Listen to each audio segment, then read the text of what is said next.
Ho an'izay rehetra malala an'Andriamanitra sady voantso no masina. Ho aminareo anie ny fahasoavana sy ny fiadanana avy amin'Andriamanitra ray sy Jesoa Kristy tompontsika. Amen.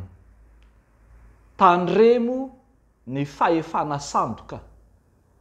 Tandremo ny fahefana sandoka. Zany no misongadina mofinainantsika anio. Matio 4:20 ny andininy 5:20 hatramin'ny 5:20. Tandremo ny fahefana sandoka. Jesosy Kristy manazava ny famantarana ny amin'ny hiavian'ny farany. Raha nanontanian'ny mpianatra ny amin'ny zany fiainana eskatolojika, ny zava-misy any aparana, ny amin'ny ho avy, dia indro Jesosy Kristy milaza fa famantarana lehibe iray manambara ny mahatombotra na mahakaiky ny fiavian'ny farany, ny fisian'ny fahefana sandoka. Fahefana sandoka izay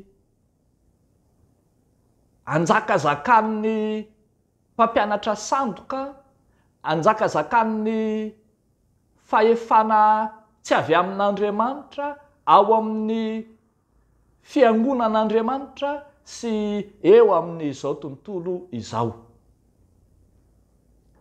Eto dia ambara fa efa tamin'ny andro faminaniany Daniela no efa nilaza meloha ny amin'ilay fahavetavetan'ny fandravana izay tena teny entina manokana ilazana ny fanitsakitsahana an'Andriamanitra, na tenentsika amin'ny fiteny mahitsy hoe ny amin'ny fanompo-tsampy na ny fanakalozana an'Andriamanitra amin'ny karazan'Andriamanitra izao tontolo izao. Zany no fahavetavetan'ny fandravana izay tenenina eto. Ary marika zany ahafantarana rehefa miverina misy indray zany dia isan'ny ahafantarana ny mahatombotra ny farany. Ary ambara eto ary fa raha misy zany ilay fahefana mandrombaka ny fahefan'Andriamanitra, ilay fahefana mamitaka ny fahefan'Andriamanitra, dia mampitandrina Jesoa Kristy mba tsy hahatonga ny olona hirona makany. Mifanohatra amin'izany ny handositra aza no ampirisihana, araka izay tenin'i Jesoa eto manao hoe raha ho avy zany dia mandosira ho izy any an-tendrombohitra, tsy ho tratry ny loza, tsy ho tratry ny fitaky ny fahefana sandoka. Zany no teneniny Jesoa izay tiany atao. Aza miveravera, aza mihanahana mihitsy fa mpamitaka loza-tany ireo fahefana sandoka ireo. Zany mahatonga an'i Jesoa miteny, raha ohatra hoy izy ny an-tampon-trano ianao dia aza midina makany ao an-trano intsony, raha ny an-tsaha dia aza miverina makany lambanao intsony, fa ataovy izay hialana, impito mandifotr'olona.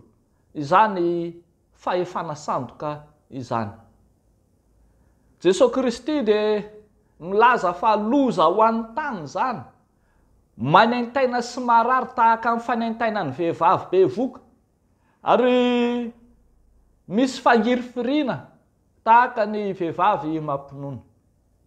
Tsy tsara ho an'ny olona arak'izany ny fisian'ity fampianarana sandoka. Mpampianatra sandoka manana fahefana sandoka hanjakazaka amin'ity izao tontolo izao ity. Dia indro ary fa iseho lany ny fanambarana tena ho Mesia na Kristy, izay tsy fahefana avy amin'Andriamanitra akory. Dia mazava ny tenin' Jesoa hisy aminareo hanao hoe indro ary Kristy na indro aty Kristy. Za kosa ho Jesosy milaza aminareo hoe aza makany. Mety misy miteny manao hoe any anefitra izy na ao amin'ny efitrano izy. Aza mino ianareo, aza makany ianareo.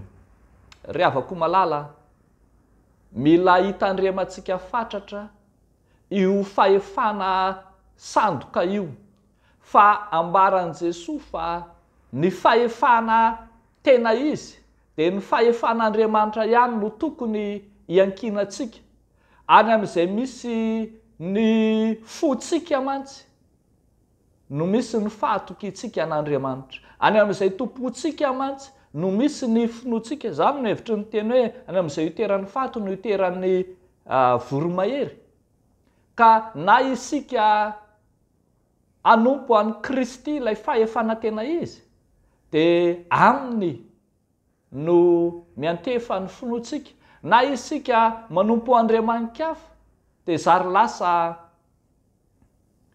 any amin'ny Andriamanikafa ny fontsika. Ry havako malala ao amin'ny Tompo, tsy ao amin'ny fiangonana ihany no misy ity fahefana sandoka ity. Ao amin'ny fiangonana dia efa be dehibe eto sy aroa no mitsangana hanohitra an'Andriamanitra, mampitovy ny teneny amin'Andriamanitra, mifaninana amin'Andriamanitra ary milaza ny tenany ho Mesia na Kristy mihitsy aza. Tsy maintsy mitandrina isika ny amin'ireny. Fa tsy ao anatin'ny fiangonana ihany fa ny amin'izao tontolo izao koa aza. Dia efa misy eo lany eto sy arony amin'ny fahefana sandoka izay milaza fa tompony izao tontolo izao, mifehy izao tontolo izao. Raha tsy lazitsika afa-tsy ny nouvel ordre mondial ohatra, ny amin'ny finiavana izao tontolo izao, hifehy ny tontolo misy atsika sy ny olona eo aminy. Tsy ny toe-karena na ny politika na ny tafika na ny vola fotsiny ihany no fehezina, fa izao tontolo izao mihitsy tena aka ny fahefan'Andriamanitra mihitsy no izy. Ry havako, marika izany fa efa akaiky ny farany. Koa mitandremy ianao, efa nampiomanina mialoha, efa nampahafantarina mialoha, efa nolazaina mialoha, anjarantsika no miomana. Be ireo sikajy na toriteny na fampianarana toa miresaka an'Andriamanitra ihany, kanefa misarika amin'ny mpiaino azy hino ny mpandahateny, misarika amin'ny mpiaino azy hanaiky ny teniny lehibe na ny firehan-kevitra na ny filozofiany, na ihany koa ny tenin'ilay mpitarika no heverina ho zava-dehibe kokoa no ny amin'ny tenin'Andriamanitra. Aoka hitandrina itsika ry havako fa fotoana ny fahefana sandoka mihitsy zao, fahefana izay mamitaka, fotoana izay hielezany fampianarana tsy izy, fampianarana sandoka ary mandrombaka koa aza ny fahefan'i Kristy. Tsy maintsy mitandrina isika koa aoreny tsara ao amin'ny Jesosy Kristy ilay maty sy nitsangana tamin'ny maty tamin'ny andro fahatelo ny finoana ao. Izy ny fototro ny finoana kristianina. Izy ilay inoantsika fa nakarin'Andriamanitra eo amin'ny tanana ankavanana. Izy no tompo sy mpamonjy atsika. Dia an'Andriamanitra irerian'ny voninahitra. Amen. Ivavaka isika. Jesosy Kristy tomponay sy Andriamanitray, isaoranay ny anaranao izay nampiomana sy nampitandrina anay, ny amin'ny fahefana tsy izy, ny amin'ny fahefana sandoka amin'izao tontolo izao, ny amin'ireo izay mitady andrombahana ny fahefana ao Andriamanitra. Vavaka manokana izay ho an'ireo kristianina ao anatin'ny fiangonana, mba tsy ho tratrin'ny famitahana na ny teny mandrobo, ka tonga azy ireny hiala aminao Andriamanitra hanaraka firehan-kevitra tsy izy. Arovy tompo ny finoan'ny fiangonanao, arovy tompo ny olonao izay efa nanaiky fa ianao ny Jesosy tompo sy Andriamanitra. kehitriny izay dia mivavaka ho an'ny andavanandro mpiainanay. Misy ireo kristianina izay miady mafy amin'ny aretina, misy ireo izay miatrika fandidiana sarotra tsabona, misy ireo izay ao anatin'ny fahamoizam-po, ao anatin'ny fahakiviana, ao anatin'ny tsy fisiana lalina, ireo izay mandalo ao olana lehibe eo amin'ny fiainany. Aseho aminy Jesosy fa ianao no Andriamanitra ary tsy misy tahaka anao afaka mamany olana tsiraray avy. Ataonay sy angatanay amin'ny anaran'i Jesosy izany vavaka izany. Misaotra Tompo. Amen.